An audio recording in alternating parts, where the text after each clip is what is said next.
예배를 드리는 우리 모든 성도님들 개인, 가정, 직장과 업에 하나님의 최고의 축복이 임하기를 주님의 이름으로 축원을 드립니다. 주는 그리스도시요 살아계신 하나님의 아들이십니다. 아멘. 불신자 한 사람 이야기입니다. 이분은 바로 요 옆에 해원에 사셨던 분인데 이미 고인이 되었어요. 죽은 사람이 됐는데 기도로 늘 마음을 담고 실제로 찾아가서 복음을 전했더니만은 복음을 안 받았어요. 안타깝죠. 안 받은 거 우리는 할 수 없습니다. 근데 얼마 전에 이분이 극단적인 선택을 해서 13층 아파트에서 그냥 뛰어내렸어요. 죽었죠. 근데 아들도 오래전에 죽었고, 남편은 장애가 있어가지고 제대로 걷지 못하시고 전동 휠체어를 타고 늘 다니시는 분입니다.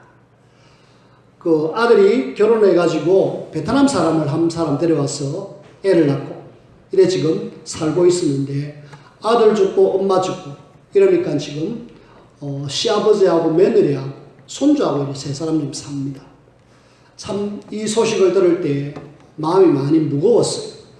복음 제대로 듣고라도 그랬으면 좋았을 텐데. 복음을 강조하는 이유가 있습니다. 또 한 사람 이야기입니다. 교회를 다니는 신자 이야기인데요. 제가 왜 신자라 그랬느냐? 교회 다니는 사람이에요. 바로 옆에 아파트에 살았던 사람입니다.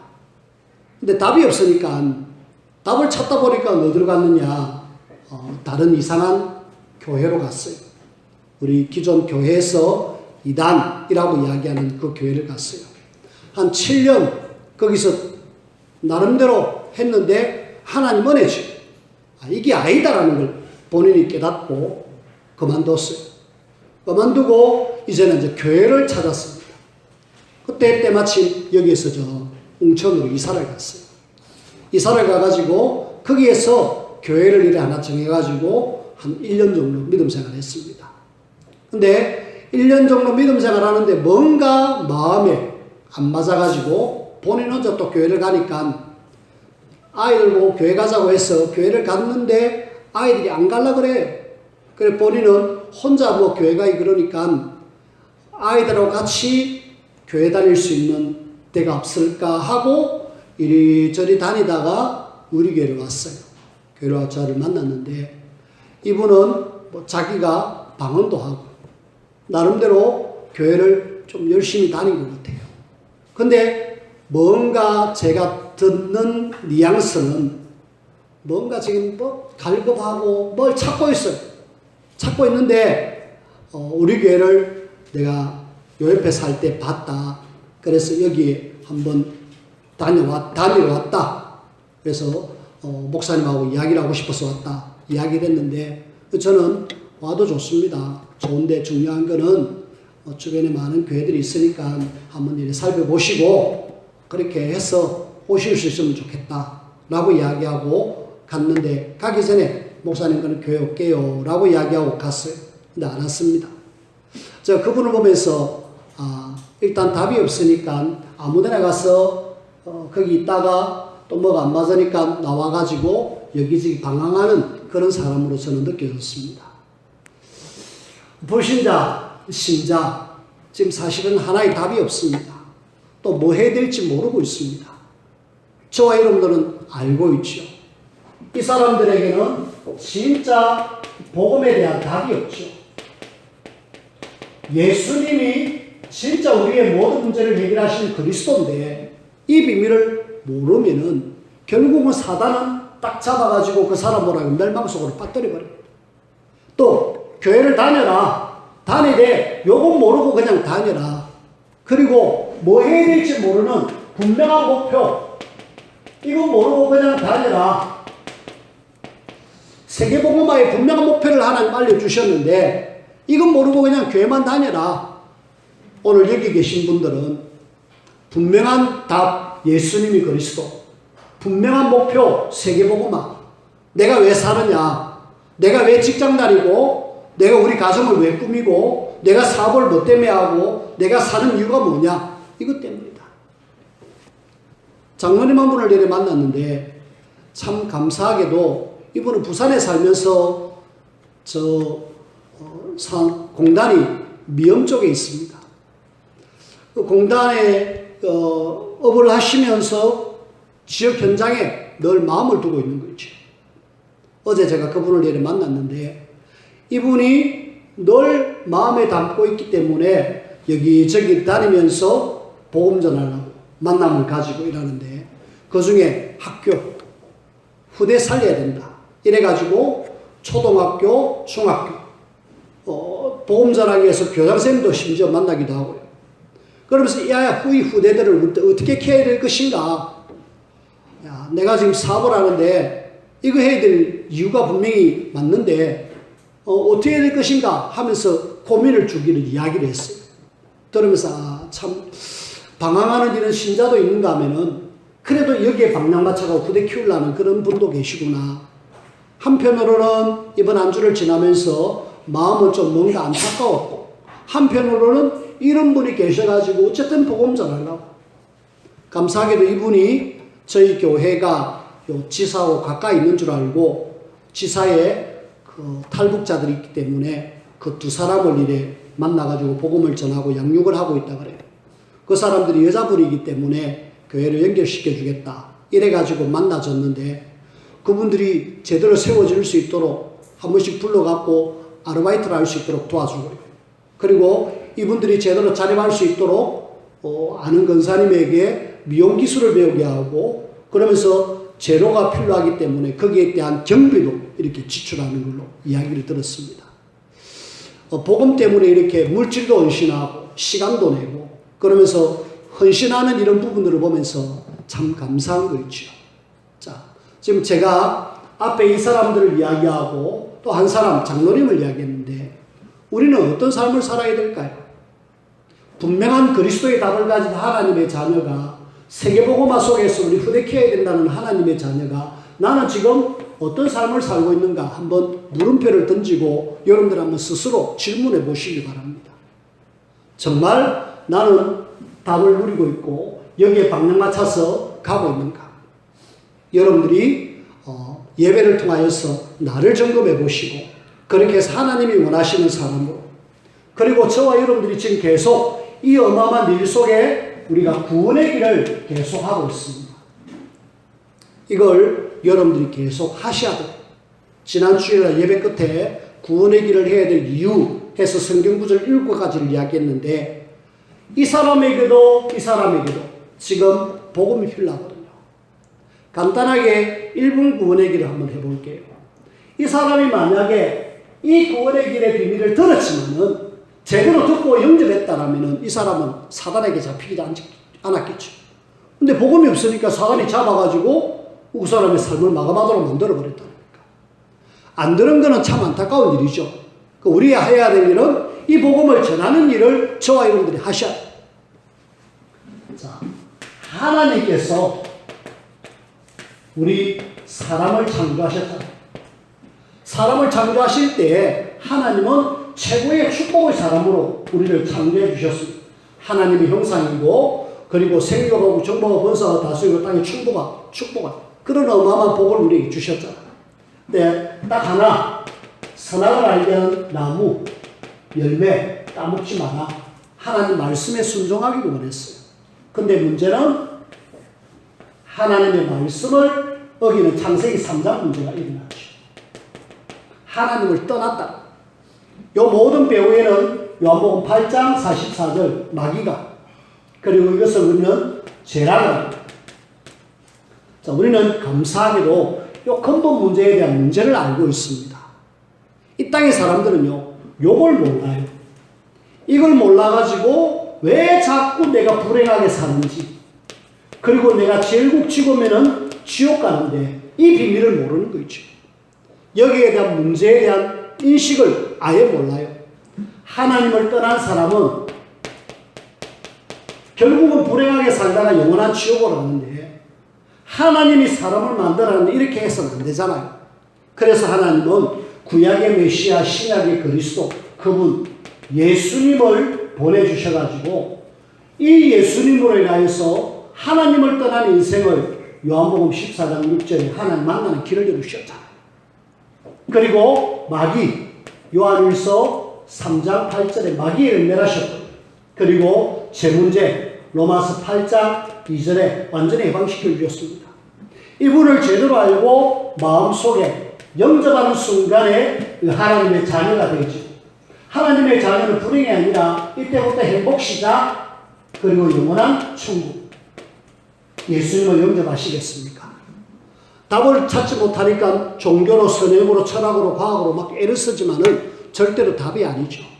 자, 우리가 간단한 1분의 구원의 길을 우리가 늘 듣고 알고 있는데, 이걸 내 주변의 사람이, 이 사람은 사실은 제대로 못 들었어요. 왜? 요 옆에 살았는데 우리가 아무도 관심을 갖지 않고, 이 사람은 지금 뭔가 답을 찾고 있었는데 답을 누구도 알려주지 않으니까 이상한 데 가가지고 거기서 7년이라는 세월을 허비해버린 거 있죠. 우리 책임입니다. 저는 그 이야기를 들을 때, 이 사람을 분명히 여기 많이 지나갔을 거 아닙니까? 분명히 우리 교회 앞으로도 막 지나갔을 거고, 우리가 지나가면서 스치면서 계속 만났을 건데, 우리는 그 만남과 스침을 그냥 다 하나님의 계획이 아닌 스쳐 지나가는 사이로 그냥 끝내버렸습니다. 여러분들 옆에 우리 가족 중에 누군가, 또 나를 통해서 아는 모든 사람들, 하나님이 여러분들을 통해서 알게 한 모든 사람은 많은 사람이다. 복음 들어야 될 전도 대상자다. 교회 안 다니고 복음 모르는 사람 싹 다 전도 대상자다. 그래서 여러분들이 이 구원의 길의 비밀을 여러분들이 깊이 누리면서 뭐 해라? 계속 대상자 두고 기도하세요. 대상자가 누군지는 모르겠지만 자꾸 기도하세요. 그러면 하나님 어느 날 시간표를 주십니다. 시간표 받아가지고 제대로 딱 복음 전하면 되죠. 제가 구원의 길을 하면서 계속 그 밑에다가 늘 똑같은 이름이지만 적어놨습니다. 기도하는 마음으로. 예배가 안 되는 분들 이름 적어놨고, 전도 대상자 이름도 적어놨고. 왜요? 기도하는 마음으로. 하나님, 이 사람 예수님 영접하고 구원받아야 되겠습니다. 계속 우리가 하고 있거든요. 이걸 계속 하십시오. 구원의 길. 뭐가 있나? 하다 보면은 뭐가 있습니다. 하다 보면은 뭔가 하나님이 역사한다니까. 여러분들이 잘 준비하고 있으면 어느 날 하나님 사람들을 붙이다. 내가 제대로 준비 안 된 상태에서 구원받을 사람 하나님 붙여주시겠습니까? 이 사람에게 정확한 답을 줘야 되는데 답을 제대로 드듬드듬하는 사람에게 하나님 사람 붙여주시겠습니까? 안 그렇거든요. 하나님이 사람을 붙여주셔야 될 때는 정확한 답을 갖고 이걸 확실하게 말해야 될 이유를 아는 사람을 통해서 하나님은 일을 하십니다. 그래서 여러분들이 예수님이 그리스도, 구원의 유일한 길, 구원의 길, 요 비밀을 여러분들이 1분 혹은 3분 혹은 5분, 저는 개인적으로 3분 구원의 길 계속합니다. 해서 카톡에다 올리죠. 카톡에다 왜 올리느냐? 내 하고 있다 이게 아니고, 이걸 통해서 나를 자꾸 점검하고 요걸 다시 한번 복음을 누리는 그런 어떤 방편으로 합니다.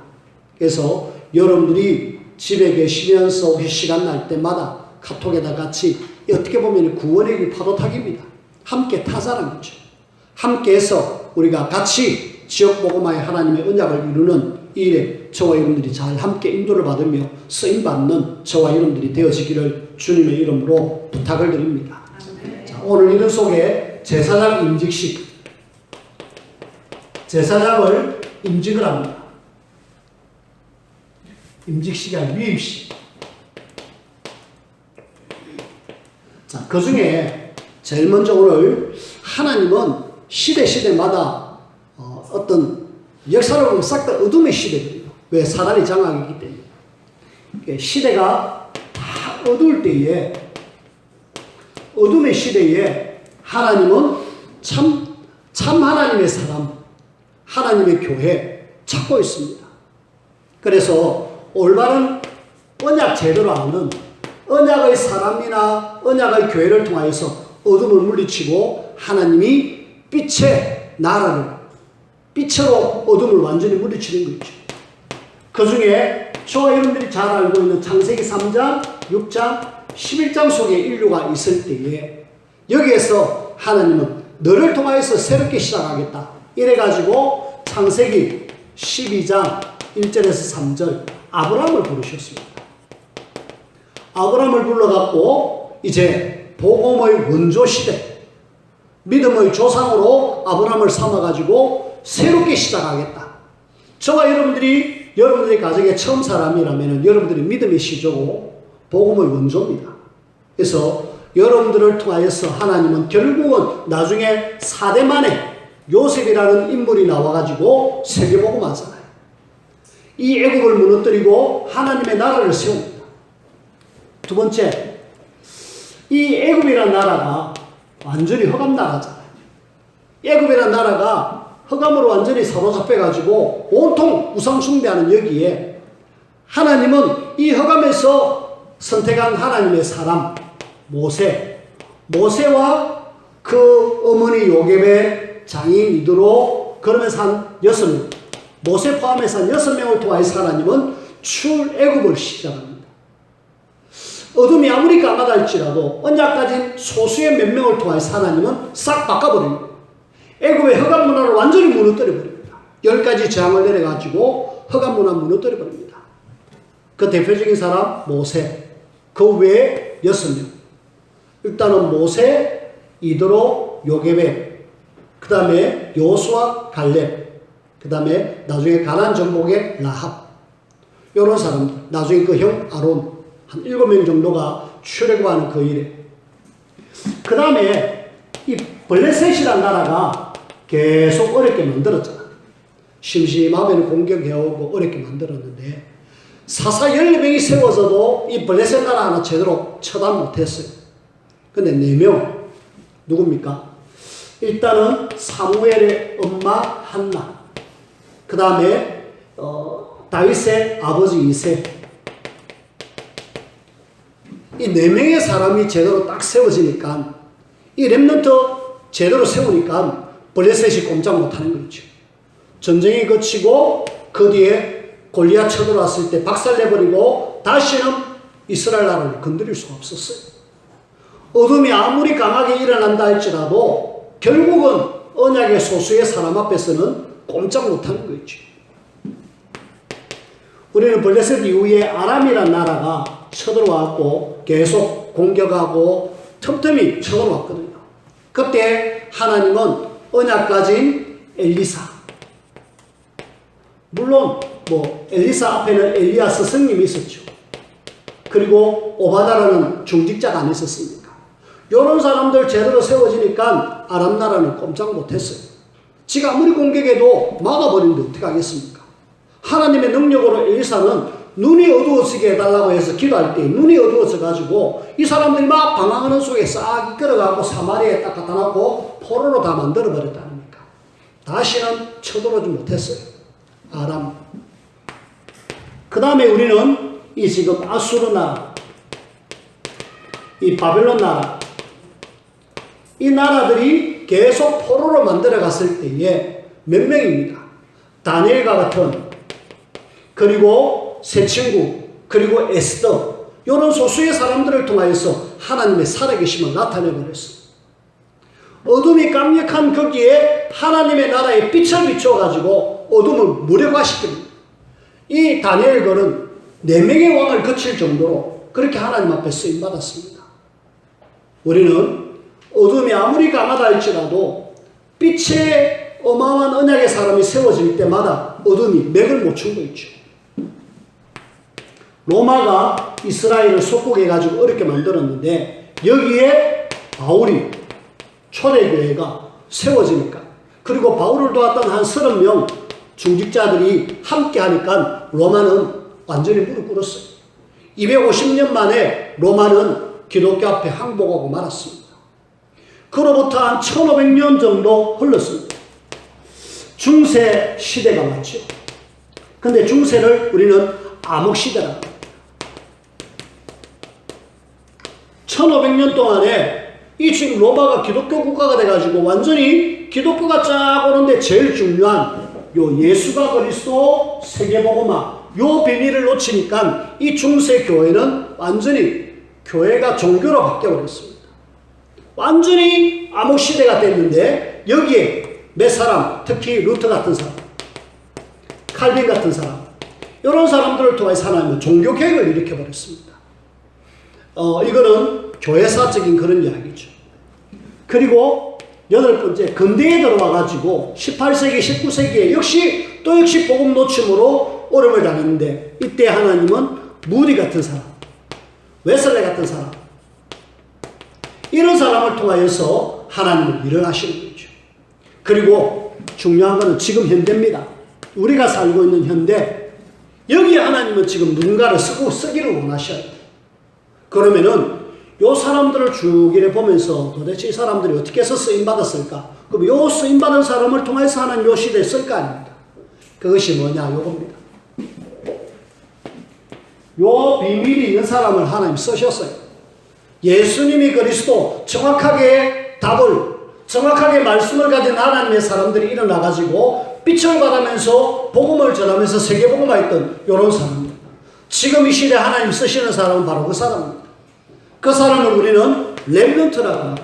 그 렘넌트를 오늘 우리가 렘넌트고 또 우리 후대를 렘넌트로 키우자 이래가지고 지금 하나님은 이쪽에 방향을 세워 지금 가고 있어요. 여러분들은 이 시대의 어둠을 물리치고 언약의 사람으로 이 시대에 빛을 발해서 하나님의 나라 세울 사람들. 나는 하나님의 나라를 이 땅에 세워야 될 중요한 사람이다. 여러분들이 영적 정체성 가지시기 바랍니다. 그런 속에 저와 여러분들이 지금 뭐 하셔야 하느냐. 오늘 두 번째 대지에는 제사장이라고 이야기했는데, 제사장이라기보다도 지도자에 대한 이야기를 한번 합시다. 지도자가 제대로 세워질 때하고 세워지지 못할 때 어떤 상황이 일어나느냐. 일단은 우리가 잘 알고 있다시피 사무엘상 3장입니다. 여기에 사무엘이 세워지기 전에 엘리 제사장이 세워졌잖아요. 엘리 제사장은 요 그리스도의 비밀, 세계복음화 요 비밀을 몰라가지고 자녀들에게 언약 전달 못했어요. 그 자녀들이 죄 짓는 데 빠져버렸습니다. 그러다 전쟁이 일어나가지고 자녀들 전쟁 나가서 다 죽고요. 언약궤 뺏기고 계속 어려운 위기를 만났습니다. 그리고 어느 날 그 전쟁 패전했다는 소식 듣고 자기는 소식 듣고 놀라서 죽고. 근데 하나님은 한나의 기도를 통하여서 사무엘이 태어나잖아요. 이 사무엘 한 사람 제대로 세워지니까 끝입니다. 하나님은 이 어린 사무엘에게 확실한 언약 주셔가지고 시대를 살리는 거죠. 엘리가 못했던 어마어마한 일들을 하나님은 어린 사무엘을 통해서 하시잖아요. 자, 사무엘 뒤에 또 누가 나오는 첫 번째 왕 사울이 나옵니다. 이 사울 왕은 어떻습니까? 안타깝게도 이 지도자를 자리 유지하는 것, 여기에 신경 쓰고 늘 이 자리를 내 아들 요나단에게 물려줘야지 하는 거기에만 늘 신경 쓰고 있습니다. 근데 이 사울은 계속 어려움을 당한 나중에는 전쟁 나가서 활 맞고 자기가 이방인에게 죽기 싫어서 자살하고 말잖아요. 나라는 어려움을 당합니다. 이때 하나님은 다윗이라는 지도자를 세워가지고 결국은 시대를 살렸습니다. 그렇죠? 그 다음에 여러분들이 열왕기상 18장 19장에 보면은 아합, 이세벨 나오잖아요.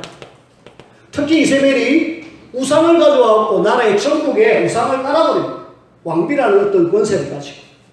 그래가지고 바알과 아세라 신을 섬기는 사람들이 쫙 전 지역의 선지자를 쫙 알려버렸습니다. 여기에 갈멜산 싸움을 통하여서 맞짱 뜬 사람이 엘리야사. 자, 이 두 사람이 제대로 하지 못할 때는 우상이 전 나라에. 근데 한 사람 제대로 세워지니까 우상이 완전히 무릎 꿇을 수밖에 없습니다. 그래서 지도자가 얼마나 중요한지. 한 명의 지도자를 통하여서 모든 걸 회복하고 한 사람의 지도자 부부를 통하여서 나라가 완전히 흑암으로. 하나 더 이야기합시다. 초대교회 시대입니다. 사도행전 1장 1절에서 14절 우리가 언약으로 붙들고 있는 영원한 언약. 요 영원한 언약 이전에 일단 유대인들 한번 보셔요. 유대인들 특히 이 대제사장과 서기관들과 바리새인 종교 지도자, 이 사람들은 오로지 우리 자리, 우리 위치 이것만 관심이 있었지 뭐 사람이 죽든 사든 그 신경 안 썼습니다. 안타깝게도 그 나라는 완전히 로마의 속국이 돼가지고 굉장히 어려웠습니다. 이때 하나님은 초대교회 사도들을 불러가지고 바울을 불러가지고 모든 걸 회복하잖아요. 우리가 지도자를 위해서 기도해야 될 이유가 그렇습니다. 제대로 된 지도자가 세워졌을 때는 모든 것 회복. 반대로 제대로 되지 못한 지도자들이 세워지니까 나라는 지금 엉망진창, 시대는 완전 멸망. 그래서 우리는 지도자를 위해서 여러분들이 기도하셔야 돼요. 앞선 사람을 두고 기도하셔야 돼요. 그 구약에 지금 제사장을 세울 때에 위임식을 하는데 이런 속에 우리는 이 지도자가 얼마만큼 중요한지를 이 성경 구절을 통하여서 이 말씀을 통해서 저와 여러분들이 딱 붙잡으면 좋겠고요. 그런 속에 이 지도자인 제사장을 이제 세웁니다. 일단 제사장 위임식인데 모세를 통해서 이제 뭔가 식을 행하잖아요. 그 중에 오늘 제일 먼저 함께 봐야 될 것은 하나님이 아론과 아론의 자손을 딱 선택했습니다. 이 사람들이 레위 지파거든요. 근데 하나님은 구별해가지고 이 아론의 지파를 통하여서 사람들을 통하여서 뭔가를 세웠습니다. 이거는 하나님이 차별이 아니라 구별입니다. 하나님이 따로 하나님의 일을 위하여서 구별해놨다. 그래가지고 이 사람을 세울 때 뭐합니까? 먼저는 보니까 송아지를 잡습니다. 아론과 그 자손을 위해서 수송아지를 잡아가지고 하나님 앞에 번제를 드리죠. 속죄제를 드립니다. 속죄제. 왜냐하면 이 사람들의 죄를 해결하기 위한 짐승. 그리고 이제는 양을 드립니다. 이것은 하나님 앞에 헌신한다. 번제 2마리를 드리는데 번제와 화목제로 하나님 앞에 드려요. 그 뒤에 쭉 읽어보면은 순양을 드리고 수송아지를 드리는 내용이 나옵니다. 그만큼 이 사람들이 중요하다. 앞선 지도자가 그만큼 중요하다. 왜 중요한지를 여러분들이 지난번에 출애굽기 32장을 통해서 봤잖아요. 이 사람들의 신수인데 이 사람들이 앞서가지고 이스라엘을 쭉 이끌다가 모세가 시내산에 올라갔을 때에 이 아론에게 모세가 오지 않으니까 우리를 이끌어낼 신을 만들어 달라. 이런 지도자인 아론이 이 지금 너희들 금붙이 갖고 온나 이런 금송아지 만들었다는 거예요. 얼마나 중요한 위치에 있는가. 이 사람들이 그때는 망각을 해버렸는데 일단 하나님은 이 사람들 중요하다. 그래서 어떤 행사를 치르는 것이 위임식입니다. 그래서 일단 소 잡고 양 잡고 이래가지고 이 사람들의 제 문제를 싹 끝냅니다. 그리고 이 사람들에게 앞으로 당신들은 제사장이 되라. 이래갖고 관주를 또 올리브유인데 기름을 붓습니다. 당신 앞으로 제사장이 될 것입니다. 그러면서 이 사람들을 이렇게 식을 행하면서 뿐만 아니라 이 사람들을 뭐 하느냐.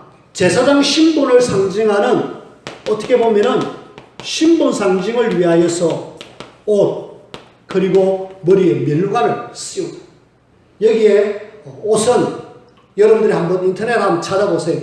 대제사장의 옷 이렇게 딱 치면은 조금 색다른 옷이 나옵니다. 제사장이 입은 옷 쭉 나와요. 좀 구별된 옷인데 일단은 역시 구별입니다.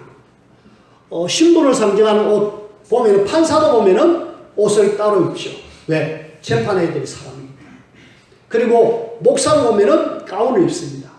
그래서 일하는 사람 직업 중에 가운을 입는 사람이 두 부류의 사람이에요. 뭐 내 입을 한다고 할 수 없겠지만 일단 보면은 법을 재판하는 판사, 그 다음에 목회를 집례하는 목사 이런 사람을 이렇게 옷을 입혀요. 그 당시에 아론의 자손들을 앞으로 대제사장으로 세울 건데 당신들은 그런 사람이다라는 의미에서 옷을 지어 입혀요. 그리고 흉패를 붙이고 그 안에 우림, 둠림을 집어넣어가지고 앞으로 이렇게 판단해라 라는 의미로 주어져. 그리고 머리에 관이라 그랬는데 관은 뭐 특별하게 뭐 왕들이 쓰는 멜루관은 아닙니다. 요즘 말로 하면은 그 요리사들이 쓰는 어떤 그런 모자에 거기다 검부치 하나 붙여놨고 이래가지고 씌웠다. 당신들은 앞으로 제사장으로서 일을 할 것이다. 구별은. 그리고 옷에 보면은 흉패를 붙여놨어요. 그거는 우림, 둠림. 우림, 둠림. 이것은 어떻게 보면은 그 흉패 안에, 주머니 안에 연하는 돌 같은 게. 뭔지는 확실히 모른다. 성경학자들이 일단 그럽니다. 우림이 뭔지, 둠림이 뭔지 모른다. 그러나 사람들이 대충, 이거는 뭐다. 라면서 돌 같은 것일 수도 있다. 뭐 성경에 말하고 있지 않으니까. 근데 판결할 때 쓰는 뭔 도구다. 그만큼 이 사람들이 중요한 위치에 있다는 말이죠. 근데 이 구약의 제사장을 이렇게 위임해가지고 세우는데 이것이 신약에 와서는 사도로 연결되어졌죠. 그리고 지금 현재로 와서는 앞으로 목사가 이렇게 위임받았는데 이 지도자가 제대로 되어질 때에 시대가 살고 지도자가 제대로 못 되면은 시대가 죽습니다. 그래서 우리는 뭐 해야 되느냐? 여러분들이 목사를 위해서 기도를 많이 담아주셔야 돼요. 특별히 사단은 교회에 목사 한 사람 무너뜨리면 그게 끝납니다. 제가 뭐 제사장의 반열을 따라서 내가 오늘날 됐다 이 말이 아니라 앞서 있는 사람이 얼마나 중요한지를 여러분들이 아시라는 거죠. 그래서 사단은 어쨌든 무너뜨리려고 막 애를 씁니다. 그러나 우리는 기도함으로 무너지지 않도록 기도해야 되고 더 중요한 것은 이 오늘날 이 목사는 하나님이 구별해가지고 목회를 위해서 선택해놨지만은 우리가 결론적으로 좀 살펴볼 내용이 있습니다. 이 목사는 강단에 서가지고 설교하도록 이렇게 세워놨잖아요.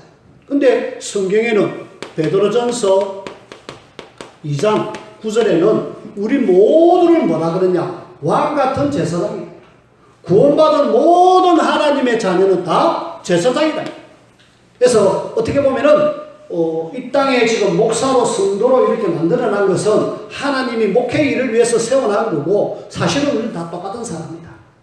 똑같은 왕같은 제사장이다. 그래서 만민 제사장설이라고 이야기하는데 우리는 다 같은 사람이다. 그래서 그렇구나. 이 제사장이 구약시대에 있었고 신약에는 사도로 또 목사로 이렇게 연결되었지만 사실은 엄밀하게 따지면 우리 모두는 다 똑같은 제사장이구나. 우리가 중요한 사람이다. 라고 여러분들이 아셔야 되겠고요. 자, 이렇게 우리가 하나님의 어마어마한 축복을 받은 우리는 늘 성삼위 하나님. 성삼위 하나님의 인도와 하나님의 도우심. 말씀으로 역사하시는 성부 하나님. 또 그 말씀을 이루기 위해서 이 땅에 오신 성자 하나님. 그리고 지금 성령으로 내 안에 거하시는 성령 하나님. 성삼위 하나님의 인도와 역사를 여러분들이 날마다 누리시고 그러면서 우리는 뭐 해야 되느냐? 그렇구나. 우리는 이런 어마어마한 제사장의 신분을 주셨구나. 여러분들이 신분이 나의 배경이다. 여러분들은 신분, 성령 내주, 성령 인도, 성령 역사 어마어마한 신분을 여러분들이 갖고 계셔야 돼요. 이걸 여러분들이 왕같은 제사장으로 마음껏 누리시고 우리는 이 땅에 사는 동안에 어마어마한 권세가 내 배경이다. 어떤 권세 있습니까?